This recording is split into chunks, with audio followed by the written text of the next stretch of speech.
Yo les postes, comme on pouvait s'y attendre, Kylian Mbappé débutera sur le banc ce soir pour ce match retour contre Manchester City à l'Etihad Stadium. C'est confirmé, c'est officiel. L'info vient de Julien Ménard de Téléfoot. Saber Defarge et RMC Sport aussi ont confirmé cette information, donc on pouvait s'y attendre. Kylian Mbappé ressent encore une douleur au mollet. Le faire jouer ce soir serait un risque pour le reste de la saison. Hier, il s'est entraîné à part avant de recevoir des soins.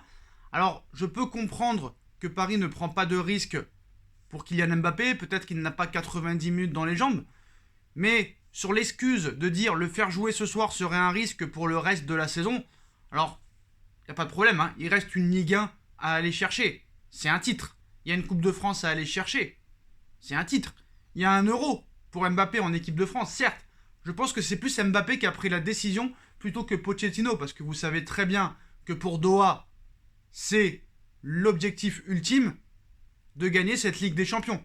Et pas la Ligue 1 et pas la Coupe de France. Et en plus, le Paris Saint-Germain et ses dirigeants n'en ont que faire des problèmes de l'équipe de France. Surtout, on se rappelle quand Mbappé a eu le Covid au mois de septembre dernier, l'équipe de France n'a même pas prévenu le Paris Saint-Germain qu'il l'avait. Donc à un moment donné, Paris a aucun compte à rendre à l'équipe de France. Donc je pense que c'est plus Mbappé qui n'a pas voulu prendre de risques, je pense. Je pense qu'il rentrera quand même en deuxième mi-temps. Ça dépendra un petit peu de l'évolution du match et du score et un petit peu de la physionomie. Donc voilà, Mbappé, c'est officiel, démarrera sur le banc. Qui pour le remplacer? Julian Draxler, pour l'instant, a les faveurs de Pochettino. Pourquoi? Je ne sais pas. Franchement, ce n'est pas le joueur que j'aurais mis, je vous dis la vérité. J'aurais plus mis un Rafinha ou un Moise Kean, des joueurs qui se projettent vers l'avant. Rafinha, les 6 premiers mois, a été exceptionnel. En plus de ça, pour Rafinha, tu vas devoir passer à la caisse parce que quand il est arrivé au FC Barcelone, il y avait une clause dans le contrat qui stipulait que si le Paris Saint-Germain atteignait les demi-finales de Ligue des Champions, il faudrait verser 1,5 million au Barça. Donc voilà, le Barça est content dans cette histoire. Bon, moi ce que je comprends pas, c'est que pourquoi il veut faire jouer Draxler. Je ne comprends pas. Alors certes, que tu l'aimes, je peux comprendre. Que t'aimes pas Rafinha, je comprends pas. Mais pourquoi tu aimes tellement Julian Draxler? Je comprends pas. On l'a vu contre Munich au match retour, même au match aller. Les passes en arrière, c'était plus possible. Ce n'est pas possible, ça n'apporte pas du jeu vers l'avant. Alors si tu veux défendre, si tu veux garder un score, peut-être que Julian Draxler peut être utile, mais pas pour marquer des buts. Et ce soir, tu dois en mettre 2. Parce que ce soir, tout peut se passer. Moi, franchement, j'ai vu City jouer beaucoup cette saison. J'ai vu City au match aller. J'ai vu aussi Manchester City sur les 2 matchs contre le Borussia Dortmund. Si vous avez un peu de temps à perdre, regardez le match Manchester City-Borussia Dortmund, le match aller, 2-1. Franchement, c'est tout à fait possible ce soir. Il faut leur rentrer dedans. Il ne faut pas avoir peur de cette équipe. Pas du tout, frère. Moi, ils m'ont jamais impressionné. J'ai vu surtout les gros matchs de City cette saison. Bon, je suis pas monté en extase. Et imagine, tu passes, ça ferait chez les Marseillais. Moi, je trouve ça extraordinaire. Si tu passes en demi-finale, même pas que les Marseillais, tous les Français sont contre le Paris Saint-Germain. Je vous dis la vérité ce soir. On est seul contre tous. Ton pays ne te supporte pas du tout. Tout le monde veut que Paris, à part bien sûr les Parisiens, et encore, veulent que Paris se fasse éliminer ce soir. En tout cas, il faudra y croire. Tu as l'effectif, tu as montré en première mi-temps que tu avais les capacités de massacrer cette équipe. Tu as montré contre le Bayern que tu pouvais être très grand, contre le Barça très grand, contre United très grand. Tu peux le refaire ce soir. Alors certes, il y en a qui te disent « Mais non, tu dis n'importe quoi. City va leur mettre 5 ce soir, va leur mettre 4, va leur mettre 3. » D'accord, mais rappelez-vous du karma. Et je pense qu'après ça, si vraiment Paris fait un très gros match ce soir et se qualifie, je pense qu'il faudra des excuses publiques. Moi en tout cas, j'y crois. Je ne sais pas pourquoi j'y crois, même avec Mbappé sur le banc. Bon, j'y crois un peu moins avec Mbappé sur le banc, mais j'y crois quand même encore. Voilà. Ce qu'il faut savoir, c'est que même si Paris prend un but dans les 20 premières minutes, ça ne change rien. Il faut toujours marquer 2 buts. Et après, c'est toi qui seras en avantage. T'es meilleur à l'extérieur. Tu l'as prouvé. T'es toujours meilleur dos au mur. Une équipe n'est jamais aussi dangereuse quand elle n'a rien à perdre. Et ces 11 Parisiens qui seront sur la pelouse ce soir et les 5 possibles remplaçants n'ont rien à perdre ce soir. Ils vont faire le match de leur vie, le Paris Saint-Germain. Si le Paris Saint-Germain ne fait pas le match de sa vie ce soir, si le Paris Saint-Germain ne prend pas de risque ce soir en allant vers l'avant, ils ne le feront jamais. Ils savent très bien. On sait très bien qu'entre vous et moi, 85% de l'effectif s'en tape de la Ligue 1, s'en tape de la Coupe de France. Leur finale, c'est ce soir. Et ils le savent très bien.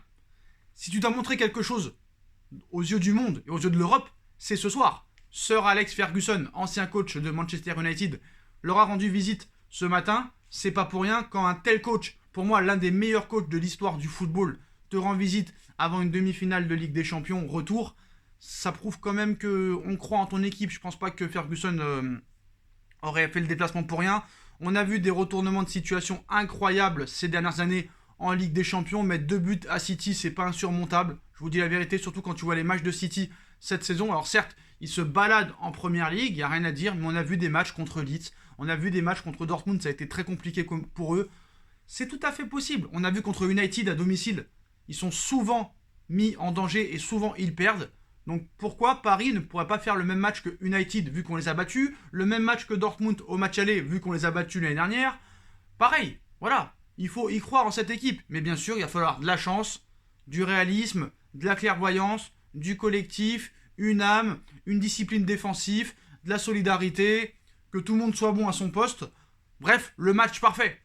Mais pour vous dire que dans ce match-là, certes la défense doit être solide, mais même en n'étant pas solide défensivement, comme Paris le montre depuis quelques mois, il va falloir surtout être meilleur offensivement. Et si ce soir, tu marques plus de buts que eux à partir de 2 buts, tu seras qualifié.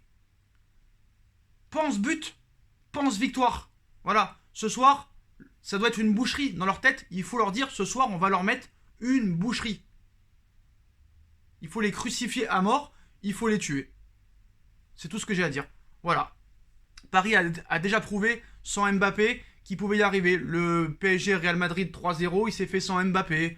Le PSG Dortmund 2-0 l'année dernière, il s'est fait sans Mbappé, qui est rentré à 15 minutes de la fin. Il y a des choses qui se sont déjà fait sans Mbappé. Et surtout, par exemple, s'il y a... Regarde, il peut y avoir un scénario de malade. Admettons, City ouvre le score dans les 20 premières minutes. Rien n'est impossible. Imaginons Paris égalise entre la 25e et la 35e. City reprend l'avantage juste avant la mi-temps. Mi-temps du match, City 2, Paris 1. Donc Paris doit toujours marquer 2 buts pour se qualifier. On rentre du vestiaire. Mbappé rentre à la 45e. Paris égalise entre la 45e et la 50e, 2 buts partout. City va mettre une très grosse pression, possession de balle, un Navas extraordinaire, des sauvetages de Marquinhos, de Mbappé, de Diallo. En plus, Diallo, c'est son anniversaire aujourd'hui qui fête ses 25 bougies. Ce serait un magnifique cadeau qu'il soit en finale. De partout, ça domine la City, ça domine. Navas exceptionnel, Marquinhos, Kipembe exceptionnel, ça récupère à tout va, ça subit, on contre-attaque. 3-2 entre la 65e et la 70e. Et allez, ça continue à dominer. Paris, dans le feu follet, sur le feu, marque un 4e but, 4-2 pour Paris. City domine dans les 10 dernières minutes et à la dernière seconde, Paris en contre-attaque, 5-2. Allez savoir, c'est possible que Paris gagne 5-2 à City. Va savoir, on en a mis 4 au Barça il y a 4 ans, 4 au Barça cette année, 3 à Munich, 3 à Manchester United, pourquoi pas 3, 4 ou 5 à City. Voilà. Paris sait marquer des buts. Ils savent en prendre aussi, mais ils savent en marquer. Donc certes, avec Mbappé, ce sera plus compliqué, mais tout dépendra encore une fois de la physionomie du match. Tout peut se passer dans ce match. C'est tout. Et faut pas l'oublier, Paris a déjà prouvé qu'il est très fort à l'extérieur, et surtout contre les grosses équipes. Que ce soit en Ligue 1 ou en Ligue des Champions. Voilà les postos, Mbappé débutera sur le banc officiellement, Julian Draxler pourrait faire sa rentrée, Icardi pourrait être titulaire en numéro 9, Neymar repositionné en 10. Dites-moi en commentaire ce que vous en pensez, dites-moi votre pronostic, votre scénario du match, ça serait sympa de les lire. Et on se retrouve ce soir pour le débrief, et en espérant débriefer la victoire et la qualification du Paris Saint-Germain. Tchuss.